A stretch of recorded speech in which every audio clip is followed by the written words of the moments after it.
살아나리라. 아멘. 마른 뼈 이야기가 에스겔서 말씀 중에는 아마 가장 하이라이트가 아닌가 싶습니다. 구약의 예언 중에 가장 잘 알려준 환상 중에 하나인데요, 이 환상은 단순한 꿈이나 그냥 지나가는 하나님이 보여주신 어떤 바람이 아니라 이스라엘의 상처와 고통의 역사를 통해 실제적으로 기록한 말씀이라는 것입니다. 우리가 리딩 지저스로 성경을 읽고 있는데요, 성경을 읽을 때는 항상 주의해야 될 것이 있습니다. 아무 말씀이나 뽑아오면 안 됩니다. 성경을 쫙 펼쳤는데 하나님의 말씀대로 행할지어다. 또 한 번 펼쳤는데 가룟 유다가 목을 맨 이야기가 나와요. 그리고 또 한 번 펼쳤는데 너도 가서 이와 같이 하라.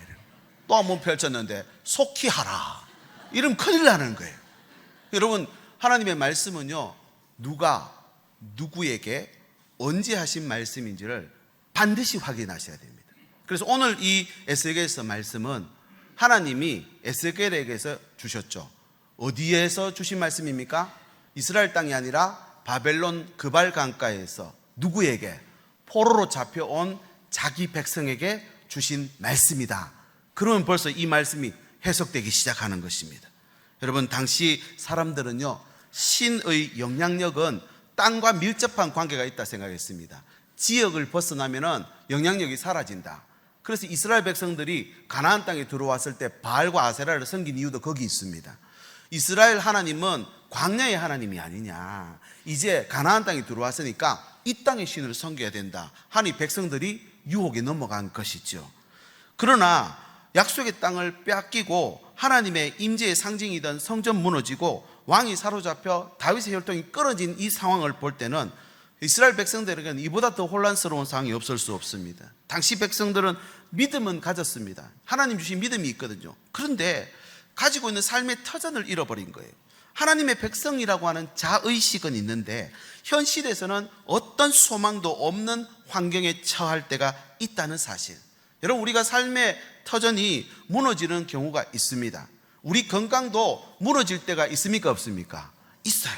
그런데도 우리는 하나님의 백성인데 이렇게 무너질 때 우리는 어떻게 해야 하는가 하는 것입니다.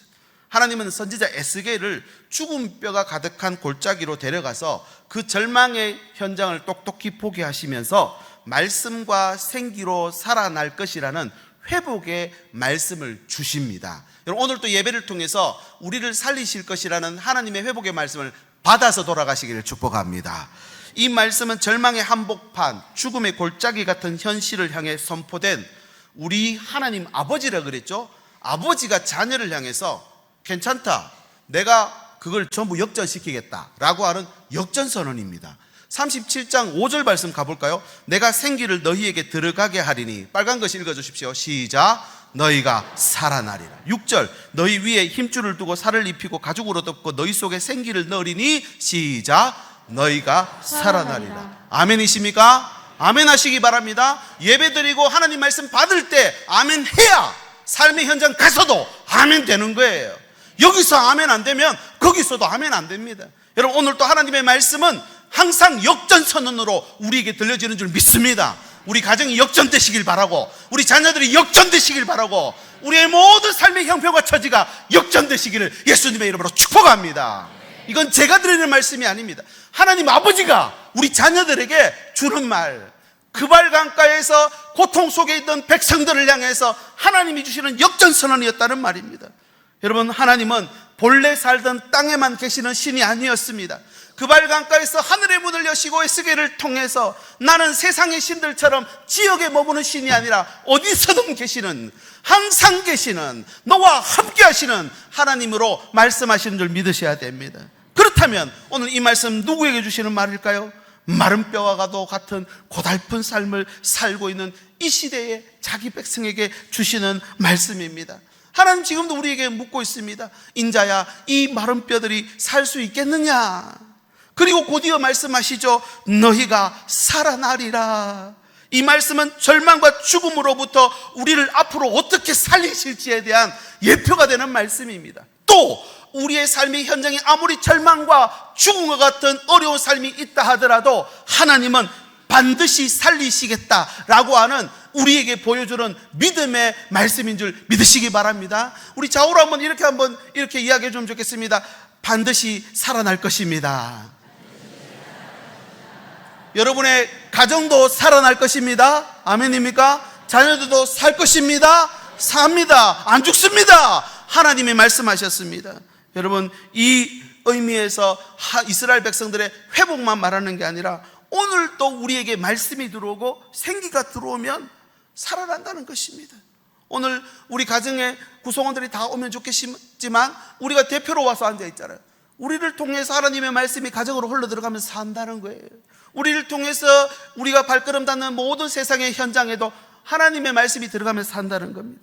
바벨론 같은 세상 한복판에서. 그래서 에스겔서 말씀을 통해 3번에 걸쳐 말씀드렸죠. 첫 번째 뭐라 했습니까? 지키는 자로 이스겔을 불렀습니다. 지난주 말씀요, 심는 자로 불렀다 했죠. 오늘은요, 살리는 자로 불렀다는 겁니다.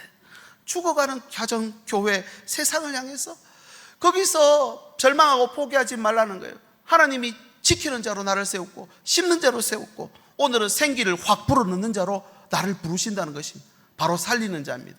살리는 자에게 필요한 게 뭘까요? 오늘 3가지 나오는데 첫 번째가 진단입니다. 이 말은 제가 여러 번 드린 것 같아요. 진단합니다. 먼저 진단이 중요합니다. 환상의 첫 장면은 마른 뼈들이 가득한 골짜기를 보여주죠. 하나님께서 골짜기를 보게 하는데 37장 1절입니다. 여호와께서 권능으로 내게 임재하시고 그의 영으로 나를 데리고 가서 골짜기 가운데 두셨는데 거기 뭐가 가득하더라고요? 뼈가 가득하더라. 여호와의 권능은 이 말씀을 직역을 해보면 여호와의 손입니다. 에스겔서에서 여러 번 이 3장 14절 8장 1절 1장 3절에 이 여호와의 손이 그를 강곳에서 데리고 다니시며 그에게 현실을 보게 하십니다. 그의 영으로, 영이라는 말을 아시겠죠? 생기, 루아흐라고 하는 하나님이 태초에 사람에게 생기를 불어넣어 하나님 형상으로 생명이 되게 하셨던 것처럼 그 생기로 그를 인도해 가고 있습니다. 데리고 가서는 하나님의 사명과 임재를 보여주죠. 이 1절 말씀을 정리해 보면 이렇습니다. 하나님의 손이 나타난 게 보였어요. 이 손이 생기로 움직이는데요, 이 움직이는 생기가 나를 데리고 지금 그 마른 뼈가 있는 데로 데리고 가셨다는 거예요. 자, 가서 어떻게 했느냐? 2절 볼까요? 나를 그 뼈 사방으로 지나가게 하시기로 본즉 그 골짜기 지면에 뼈가 심이 많고 아주 말랐더라. 이 말씀도 모르를 지각하면 굉장한 강조용법입니다. 심이 말랐고 심이 많았다, 이런 표현이거든요. 절대 회복 불가능한 상태를 하나님이 보여준 거예요. 성경에서 뼈라고 하는 것은 사람의 정체성, 본질, 중심축을 말하거든요. 그런데 이 뼈가 말라버렸다는 거예요. 이스라엘 지금 중심축이, 존재 자체가 완전히 말라버렸다라는 의미입니다. 나를 지나가게 했다는 거죠. 여기 원어에 보면 관찰하게 했다, 의도적으로 반복적으로 지나다니게 했다, 이런 말입니다. 이스라엘의 현실을 낱낱이 보게 한 것입니다. 이건 단순한 환상이 아닙니다. 현재 상태에 대한 하나님의 진단을 에스겔을 통해 보여주신 것이죠. 그래서 하나님이 그렇게 보여주고 나서 의사 선생님이 진단을 하시잖아요. 진단, 확진을 하잖아요. 그 확진이 오늘 말씀 나옵니다. 12절 오늘 말씀인데요, 같이 읽어볼까요? 시작. 내 백성 너희로 거기에서 나오게 하고. 지금 이스라엘 백성이 어디 있단 말입니까? 무덤에 있다는 거예요. 근데 무덤을 연다 그랬으니까 닫혀 있다는 말이죠. 닫힌 무덤 안에 있다는 말입니다. 이 말은 사망 선고예요. 이스라엘 백성들을 향한 하나님의 진단은 사망 선고입니다. 지금 1500km 떨어진 그곳에 제사도 없죠. 음식도 구별 못하죠. 공동체 백성들은 똘똘 뭉쳐야 되는데 전부 흩어져서 와전됐습니다. 희망이 없어 그들은 절망했습니다. 사실은 뼈 이야기는 이스라엘 백성들이 먼저 꺼냈어요. 11절 말씀 볼까요? 그들이 이르기를 우리의 뼈들이 말랐고 우리의 소망이 없어졌으니 우리는 다 멸절되었도다. 당시 스스로를 멸절됐다, 마른 뼈다 하며 절망에 빠졌습니다. 그런데 하나님은 에스겔을 데리고 왜 또 마른 뼈가 있는 데를 데려가십니까? 이게 뭐 확인 사살하는 것도 아니고 또 한 번 친데 또 치는 것처럼 또 데려가서 마음을 아프게 합니다. 그런데 그런 문제의 현장에 데려가신 이유는요, 결과부터 우리가 봤을 때는 마른 뼈가 살아났습니까? 못 살아났습니까? 살아났잖아요. 그러니까 창조의 현장으로 데려가신 겁니다. 회복의 말씀을 우리에게 주시기 전에 항상 우리 자신의 모습부터 보게 하십니다. 현실을 직면해야 참된 회복이 일어나기 때문에 그렇습니다. 진단은 두렵습니다. 내가 어느 신체 부위에 통증이 계속 지속되잖아요. 우리 어머니들 병원에 잘 못 가세요. 왜 그렇습니까? 무서워서, 그죠? 두려워서 진단이 나올까봐. 근데 무섭다고 병을 그대로 놔두면 고칠 수는 없습니다. 병을 감추면 고칠 수 없듯이 우리의 상태도 영적으로 볼 수 있어야 됩니다. 그 영적으로 진단을 내릴 수 없다면 회복은 불가능한 것이죠. 우리 가정 볼 때, 오늘 이번 한 주간 내 삶을 볼 때 여러분 건강한 삶을 사셨습니까? 아니면은 영양실조에 걸려 있습니까? 아니면 점점 마른 뼈처럼 진짜 말라가고 있습니까? 하나님은 에스겔을 통해 죽음의 현실을 진치하게 하시면서 진단을 위에다가 회복을 약속하십니다. 이 시대의 마른 뼈 골짜기는 어디일까요? 여러분, 우리가 삶을 살아가고 있습니다. 하나님 말씀 받은 백성이지만 남부럽지 않게 원하고 바라는 게 다 이루어지지는 않습니다. 어떨 때는 낮은 데로, 어떨 때는 기가 막힌 수렁에, 어떤 때는요 정말 사망의 음침한 골짜기를 지나갈 때가 있습니다.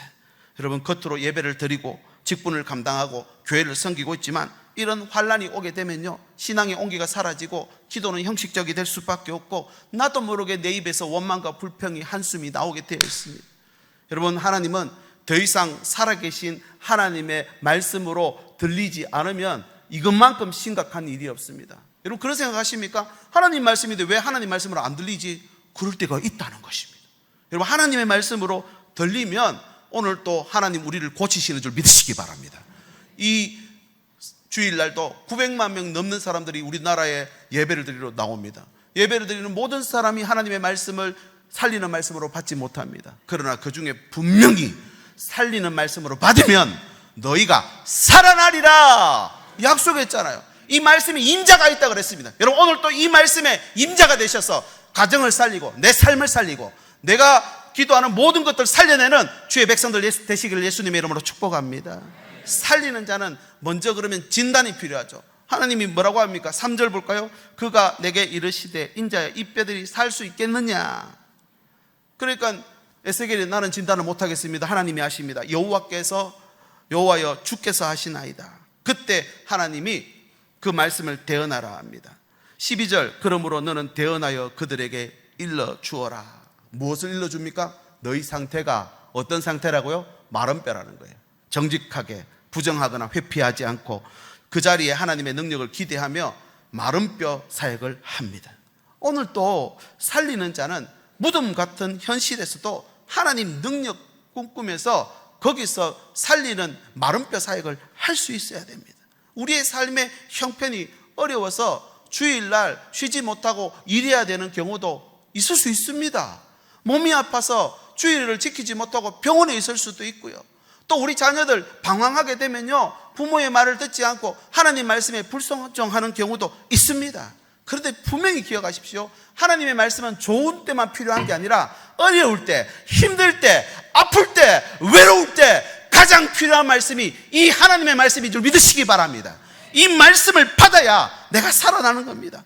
그 진단이 내려지지 않으면요 여러분 고칠 수 없습니다. 오늘도 아프고 힘들고 외로운 자리에 여러분 하나님의 은혜가 들어가야 하지 않습니까? 저와 여러분을 축복의 통로 삼아서 들어가게 하십니다. 하나님이 복만 주셔야지 왜 이런 일을 내게 허락하셨나? 그런 원망밖에 안 되죠. 하나님이 이런 곳에도 하나님 은혜 흘러 들어가게 하라고 나를 살리는 자 삼아 주셨구나 믿으시기 바랍니다. 이 진단이 내려지면 사명 감당합니다.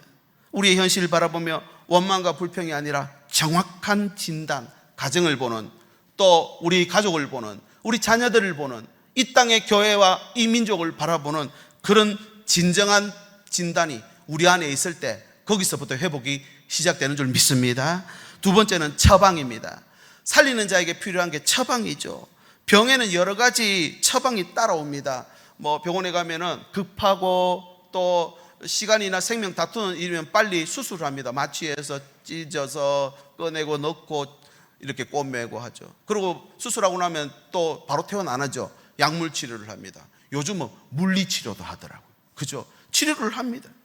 지금 이스라엘 백성에게 그럼 내려진 처방은 뭘까요? 환자의 입장에서는 당장 좀 낫기를 바라고 증세가 호전되기를 바라겠지만 하나님의 처방을 보십시오. 그냥 바로 그들을 바벨론에서 들어서 고국으로 돌려주는 게 아니라 하나님의 처방이 있습니다. 약을 먹어야 돼요. 이 약이 뭐냐? 바로 말씀이라는 거예요. 4절, 또 내게 이르시되 너는 이 모든 뼈에게 대언하여 이르기를 너희 마른 뼈들아 여호와의 뭐를 들을지어다? 말씀을 들을지어다. 에스겔에게 하나님의 말씀을 들려주라고 하는 것입니다. 그냥 자기 말이 아니라 하나님의 말씀을 대언하라 했죠. 이 대언이라고 하는 이 히브리어 단어는요, 하나님의 권위 있는 명령과 창조적 선언을 담은 선포를 말하는 것입니다. 여러분, 오늘 또 하나님의 말씀을 예배를 통해서 받습니다. 이 말씀은 사람의 말이 아닙니다. 하나님이 주시는 말씀입니다. 아멘이십니까? 이 말씀을 가정에 가서 대언하면 권위 있는 명령이 되고 창조적 선언이 거기 선포되는 줄 믿습니다. 이게 대언입니다. 이 단어는 구약 선지자들이 하나님의 뜻을 선포할 때 사용된 동사거든요. 대언. 마치 하나님의 계획이 실행되기 위해서 필요한 한 가지가 있다면 대언입니다. 어쩌면 실행 버튼일 수 있겠습니다. 하나님 우리를 향한 계획이 있습니다. 아멘이십니까? 근데 그 계획대로 다 되지 않습니다. 하나님의 말씀을 대언하기 시작할 때 실행 버튼이 눌러지는 것이죠. 이 대언은 단순한 음성이 아니라 하나님의 의지가 들어가 있는, 효력이 있고 능력이 있는 창조적 언어다, 이렇게 주석을 하고 있습니다. 그러면 이 창조적 언어는 창세기 1장에 나오는 하나님이 빛이 있어라 했더니 뭐가 생겼습니까? 빛이 생긴 것처럼 이런 맥락입니다. 하나님이 지금 마른 뼈 골짜기로 데려가서 대언하라 하는 것은 창세기에 처음 창조하실 때 그 창조 사역을 이 마른 뼈 골짜기에서 일으키겠다는 말씀이죠. 그래서 7절 말씀, 이에 내가 명령을 따라 대언하니, 대언할 때 진짜 일이 일어납니다. 거기 보십시오. 소리가 나고 움직이며 이 뼈 저 뼈가 들어맞아 뼈들이 서로 연결되더라. 여기 소리는 히브리 단어에 보니까 진동이고 반응입니다. 어떤 약품을 집어넣으면 반응이 막 일어나는 것처럼 하나님의 말씀을 대언했더니 반응이 일어나는데 뼈들이 막 붙기 시작하더라는 것입니다. 신학자들이 이렇게 말합니다. 하나님의 말씀이 선포될 때는 죽음의 침묵이 깨지고 창조의 질서가 회복되기 시작한다. 창조 질서가 회복된다. 그때 진짜 중요한 건 여기서 빠져 있습니다. 다음 구절 8절에 가보면요, 힘줄이 또 살이 가죽이 덮어졌는데 거기 생기는 없더라 하는 것이죠. 8절에 그렇게 나옵니다. 외형은 갖추었으나 살아있는 상태가 아닙니다. 흙으로 사람을 지으시고, 거기서 끝나면요 살아있는 게 아닙니다. 그 코에 뭐를 불어넣습니까? 생기를 불어넣었을 때 하나님의 형상을 닮은 하나님의 생명이 되는 것이죠. 정리하면 이렇습니다. 하나님의 말씀을 대언하니까 뼈들이 연결되고 힘줄이 생기고 살이 올라서 가죽이 덮인 사람 형상이 됐어요. 근데 여기서 다시 한번 하나님이 생기를 향해 명령하라 합니다. 9절 말씀입니다. 9절, 생기야. 같이 읽어볼까요? 시작. 생기야, 와서 이 죽음을 당한 자에게 불어서 살아나게 하라. 할렐루야. 생기야, 불어와서 살아나게 하라. 이 생기는 아담 첫째 사람에게 불어넣었던 그 생기와 같은 루아흐라고 하는 단어입니다. 5절 말씀에 보면 내가 생기를 너희에게 들어가게 하리니, 그러니까 아담에게 불어넣었던 그 생기를 너희에게 들어가게 하리니 너희가 살아나리라. 말이 맞습니까? 틀립니까? 맞죠. 하나님은 틀린 말을 하시는 분이 아닙니다. 생기가 들어가면 살아나 버립니다. 우리가 일상에서 약을 쓸 때도 어떤 효과를 기대하고 씁니다. 아기가 뭐 열이 많이 난다, 그럼 뭘 써야 됩니까? 모르십니까? 해열제. 막 통증이 막 심하다 그러면요 진통제. 이런 약의 효능을 기대하잖아요. 하나님께서 내린 처방은 말씀이라고 하는 약을 들려주는 건데, 이 말씀을 들려주면 이스라엘 백성들이 지금 그발 강가에서 무덤 안에 들어가 있어요.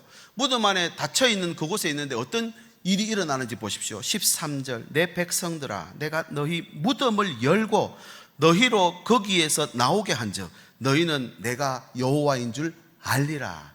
말씀이 대언하면 그들이 무덤을 열고 나온다는 것입니다. 근데 열어주면은 알아서 나오는 게 아니에요. 나오게 하리라 라고 하는 이 표현은요, 나오도록 열어준다가 아니라 끄집어내준다 이겁니다. 보통 구렁텅이에 빠지거나 물에 빠졌으면 스스로 나올 수 있습니까? 없습니까? 못 나와요. 이스라엘 백성들이 그발 강가에 포로로 잡혀왔습니다. 스스로 절대 못 나옵니다. 그런데 하나님의 말씀을 거기 대언하니까 하나님께서 약 효과가 나타나는데 무덤 문이 열려가지고 그들을 하나님이 끄집어내 주신다는 거예요. 단순히 환경을 개선해 준다는 게 아니라 존재를 바꿔버린 거예요. 빛의 사자로 바꾼다는 것입니다. 무덤에서 끌어올리실 때는 이전 모습으로 돌아가는 게 아니라 새로운 사명으로 바꾼다. 그래서 우리 작년에 한 해 동안 끊임없이 외쳤죠. 새 언약, 새 백성, 새 시대. 이게 하나님이 에스겔 말씀을 통해서 대언했을 때 일어났던 일들입니다. 여러분, 말씀이라는 약을 쓰면은 우리 가정에 있는 어둠이 떠나가게 되는 줄 믿으시기 바랍니다. 말씀이라는 약은 그런 것입니다. 이 말씀이 얼마나 능력이 있고 효험이 있는지 히브리서 기자는 이렇게 말씀을 정리합니다. 히브리서 4장 12절 하나님의 말씀은 같이 읽어볼까요? 시작. 살아있고 활력이 있어 좌우에 날선 어떤 검보다도 예리하여 혼과 영과 및 관절과 골수를 찔러 쪼개기까지 하며 또 마음의 생각과 뜻을 판단하나니. 여러분, 말씀은 이런 효과가 있습니다. 하나님의 우리 인생을 향한 처방은 말씀입니다. 말씀으로 못 고치는 질병 없습니다. 말씀으로 해결 못하는 문제 없는 줄 믿으시기 바랍니다. 말씀은 한마디로 하면 만병통치약입니다. 하나님의 말씀을 처방종으로 주셨어요. 우리 교회, 가정, 직장도 말씀으로 살릴 수 있습니다. 이 말씀이 선포되기 시작하면 무덤 문을 열고 나옵니다. 아니, 무덤 문을 열고 하나님 끄집어내버립니다. 이게 하나님이십니다. 이 말씀만이 죽은 것 같은 마른 뼈와 같은 우리 현실을 고치시다는 거예요. 이 말씀에는 반드시 결과가 있습니다.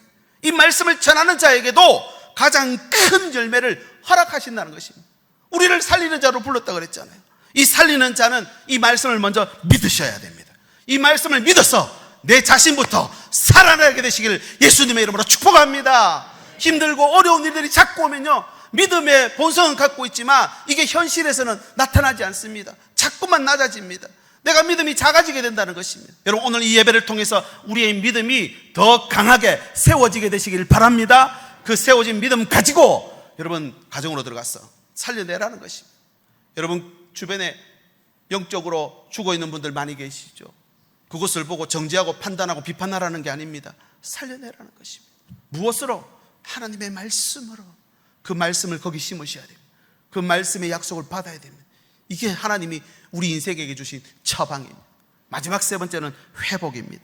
이제 에스겔은 생기가 들어간 결과를 기록하고 있는데요, 10절 말씀입니다. 이에 내가 그 명령대로 대언하였더니 생기가 그들에게 들어가매 그들이 곧 살아나서 일어나 서는데 극히 큰 뭐더라고요? 군대더라. 이 군대라고 하는 단어는 그냥 구사일생으로 겨우 물에서 건져놨더니만 축 처져가 있는 그 모습 아닙니다. 명령에 살고 명령에 죽는 군대, 특공대가 됐다 이 말입니다. 특공대. 신학자가 그 이야기를 이렇게 해석합니다. 하나님은 죽은 백성을 다시 살리실 뿐 아니라 그들을 자신의 목적을 이루는 여호와의 군대로 세우신다는 거예요. 이게 놀랍지 않습니까? 단순히 근육이 붙어 살아나는 그런 사람이 아니라 특공대가 되어서 고국으로 돌아간다. 14절 회복되는 선언을 한번 보십시오. 내가 또 내 영을 너희 속에 두어 너희가 살아나게 하고 내가 또 너희를 너희 고국 땅에 두리라는 것입니다. 다시 살리실 뿐만 아니라 본향으로 돌아간다는 선언입니다. 놀라운 것은 이 말씀이 지금 1500km 떨어진 바벨론에 선포되고 있는데 예루살렘 예레미야 선지자를 통해서도 또다시 선포되고 있어요. 예레미야서 이 46장 27절 보라 내가 너를 먼 곳에서 구원하여 내 자손을 포로된 땅에서 구원하리니 야곱이 돌아와서 평안하며 걱정 없이 살게 될 것이라. 하나님이 끊임없이 살 거라고 합니다. 돌아오게 된다 합니다. 너희들이 특공대다. 이 땅을 살리는 특공대로 살려낸다는 것입니다. 고국 땅에 다시 두신다는 것은 언약이 회복됐다는 말이죠.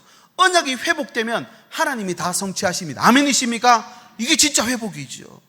여러분, 이 생기는 하나님의 영입니다. 하나님의 영이 계시면 되는 겁니다. 주의 영이 계신 곳에 참 자유가 있잖아요. 예수님이 승천하시면서 이 보혜사 성령을 기다리라고 했죠. 마가의 다락방에 120명의 제자들이 빌기를 마침에 불의 혀가 갈라지는 것 같이 각 사람이 머리 위에 성령이 충만하게 임했대.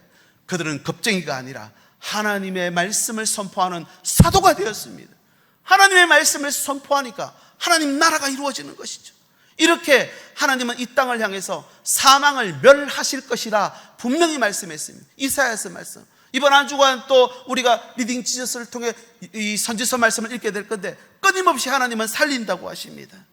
여러분, 이 땅에 하나님은 생명을 주십니다. 아멘이십니까? 생기를 불어넣는 것이 신의 한수입니다. 사탄은 생명을 가져가 버리면 죽으면 끝이라 생각했는데 신의 한수는 생명을 불어넣는 것입니다. 이 생명이라고 하는 게 얼마나 대단하고 강한지 아십니까? 세상이 왜 사망의 왕노릇합니까? 생기가 없으니까, 생명이 사라지니까 당연히 죽음이 들어오는 게 맞습니다. 생명이 꺼져버렸으니까.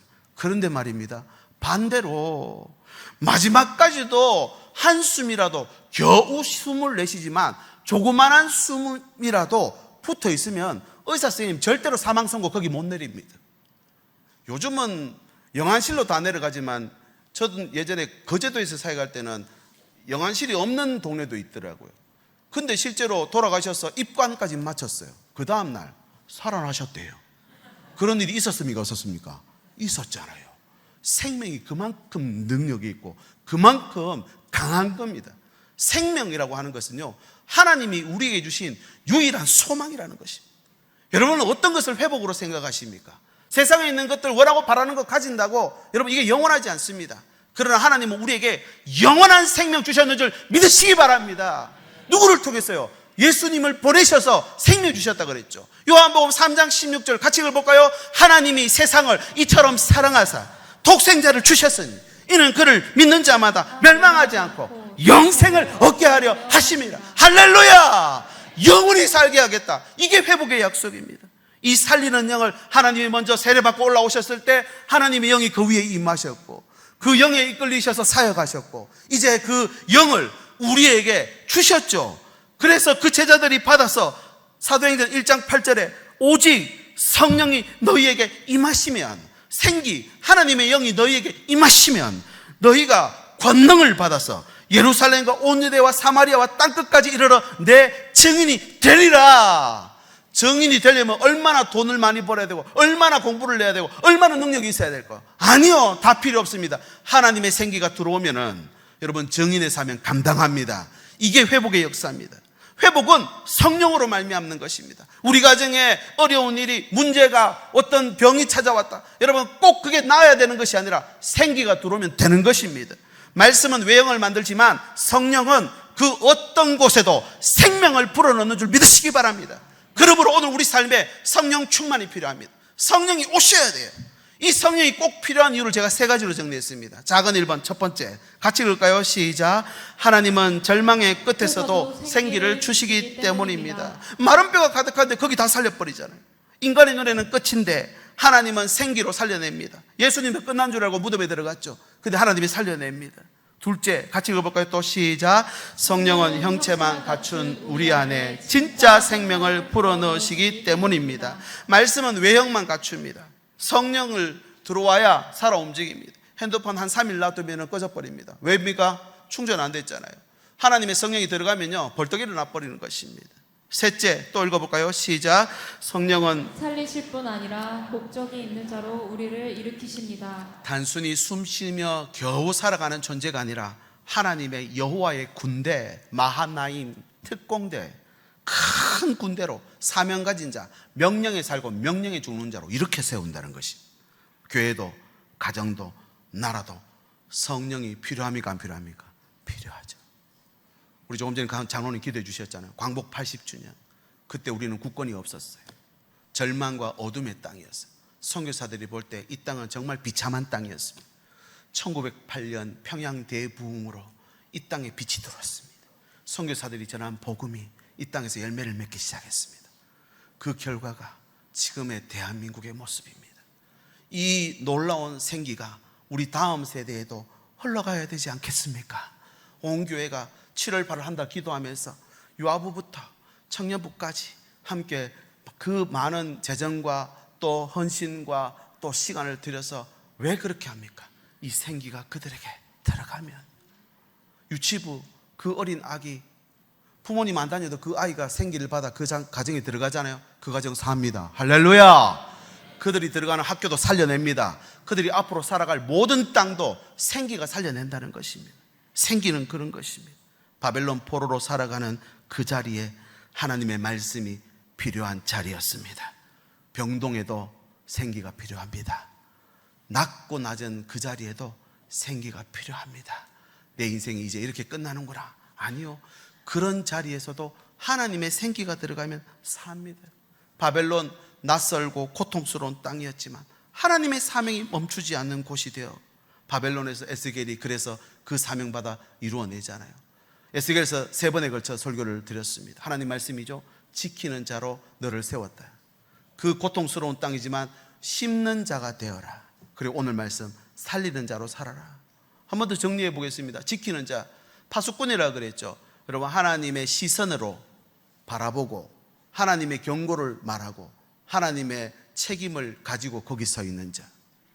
그리고 심는 자라 그랬습니다. 무엇입니까? 끝이 아니라 그래요.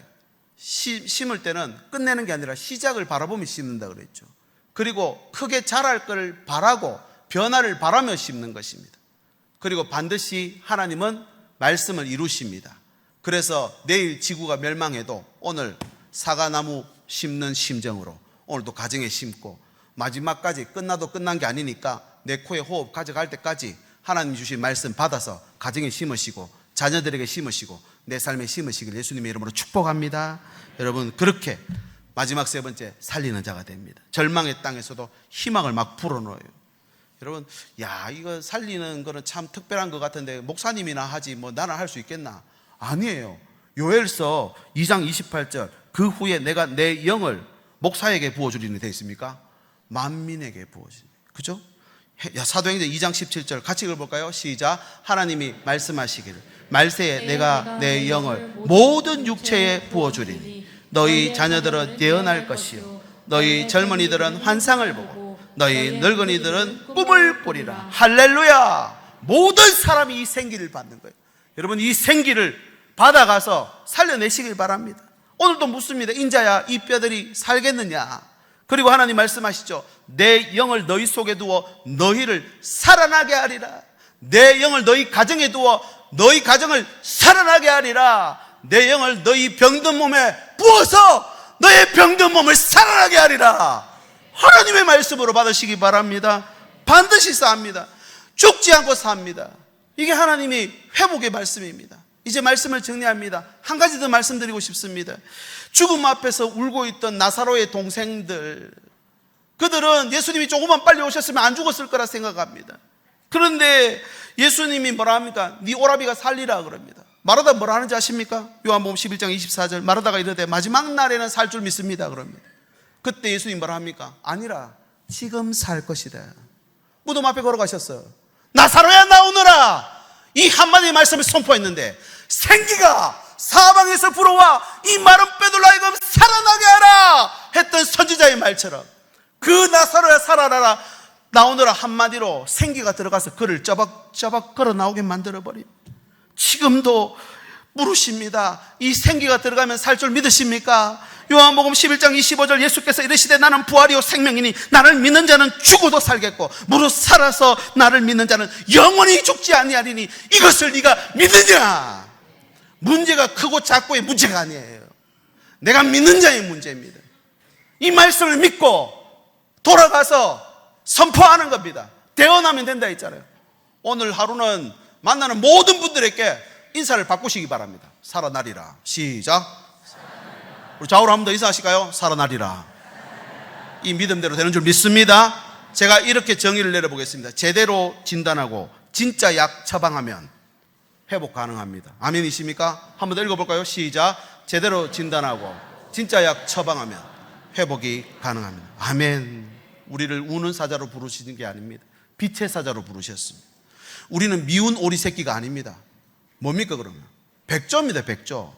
백조인데 어릴 때 같은 무리에 섞여 있으니까 다르다고 사람들이 손가락질 하는 거예요. 우리는 백조예요. 천국 시민이라는 겁니다. 우는 자가 되지 말고 여러분 살리는 자로 사시기 바랍니다. 이 말씀을 대언하며 생기를 불어넣는, 그래서 하나님 제가 지키는 자 되보겠습니다. 우리 가정 지키고 우리 교회 지키고 내가 끝까지 한번 지켜보겠습니다. 하나님 심겠습니다. 어떤 일이 있어도 하나님 진짜 하나님이 이루실 걸 믿고 내가 농부가 밭에 씨앗을 심는 심정으로 심어보겠습니다. 우리 어머니들, 우리 장로님들, 집사님들, 우리 부모님들 심어놓은 씨앗들 우리 자녀들 다 받아 누리고 있잖아요. 그 씨가 얼마나 놀랍습니까? 하나님 살리는 자 되겠습니다.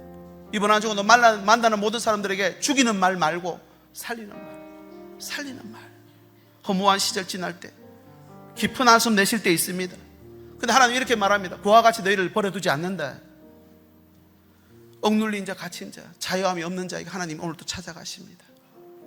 잘난 사람, 헌금 많이 하는 사람, 신앙 좋은 사람, 신앙 연수 많은 사람, 이런 사람 하나님이 기뻐하실까요? 물론 그렇겠죠. 그러나 하나님의 마음은 오늘 또 부모님 어떠십니까?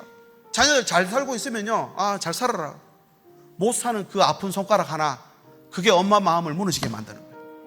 하나님 오늘 또 우리에게 이렇게 많은 성도들이 와 예배 드리시면 무너진 마음으로 바벨론 땅, 절망의 땅에 서 있는 것처럼 겨우 마른 뼈처럼 그렇게 나와 하나님 앞에 나와 예배하는 모든 분들에게 이 하나님의 생기가 들어가 다 살려낼 수 있기를 진심으로 소망합니다. 제가 같이 한번 기도하겠습니다. 하나님 우리 살리는 사람으로 부르셨는데 하나님 오늘도 우리는 판단하고 정죄하고 비판하고 그렇게 살지 않게 해주옵소서. 절망의 땅에서도 하늘의 문이 열려 에스겔을 통해 그 백성을 다 살려내서 돌아오게 만들었던 것처럼 하나님 나를 우리 가정에 심으셨고 나를 이 땅에 심으셨고 하나님 나라 영광을 위해서 나를 살려주셨으니 나도 살리는 자로 살겠습니다. 함께 우리 기도하고 이 찬양 드리겠습니다. 하나님 아버지 감사합니다. 우리를 살리는 자로 세워주셔서 감사합니다.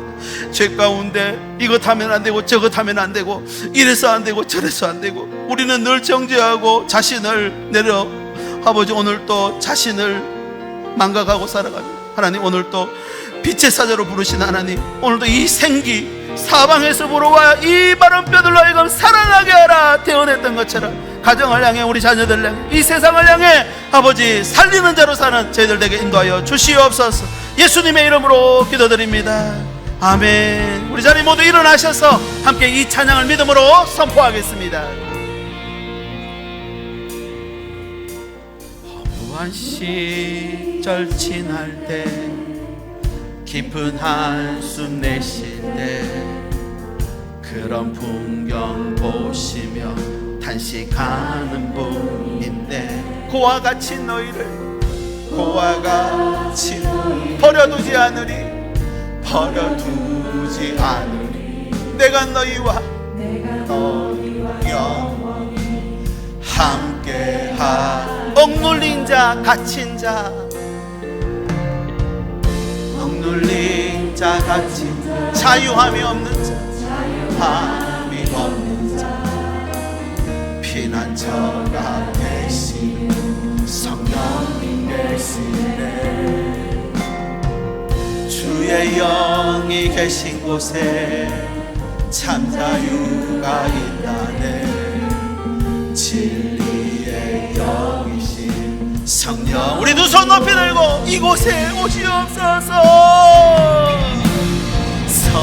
성령이 오셨네. 성령이 오셨네.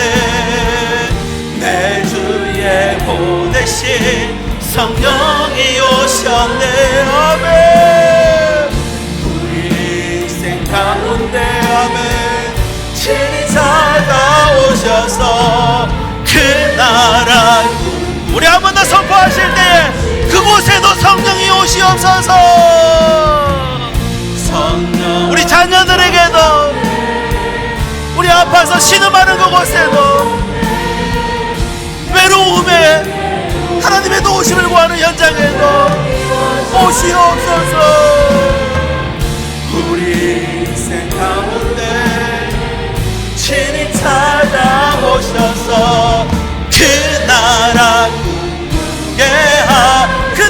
꿈꾸게 하시네. 그 나라 꿈꾸게 하시네. 한 번 더 선포합시다. 그 나라 꿈꾸게, 그 나라 꿈꾸게 하시네. 기도하겠습니다. 하나님, 세월이 지나면 지날수록 몸이 아프고 가지고 있던 줄들이 하나씩 끊어져 가고 어떻게 할지 몰라 하나님 앞에 엎드리는 주의 백성들을 기억해 주시옵소서. 하나님, 이 인생을 지나며 우리에게 꼭 지켜야 될 것들, 심어야 될 것들, 살려야 할 것들이 있음을 알게 하시니 감사합니다. 오늘도 우리에게 주어진 모든 삶의 현장에서 에스겔을 통해 말씀받아 그들이 새 백성, 새 시대 그렇게 열어갈 수 있는 새 언약 주신 것처럼 우리에게도 이 말씀이 새 언약 되어서 우리의 모든 발길 닿는 곳을 살리는 주의 백성 되게 인도하여 주시옵소서. 은혜와 생명의 주님, 하나님 앞에 감사와 사랑의 마음을 담아 예물 드립니다. 주일헌금, 감사헌금, 성교헌금, 목적헌금, 11조 드리는 손길을 기억하여 주셔서 이 예물이 절망의 땅에 복음의 씨앗 되게 하시고 마른 뼈를 살리는 역사를 이루는 도구가 해 주옵소서. 드린 손길마다 하나님 은혜와 평강으로 채우시고 삶의 모든 영역에서 살리는 자로 사는 저희들 되게 해 주시옵소서.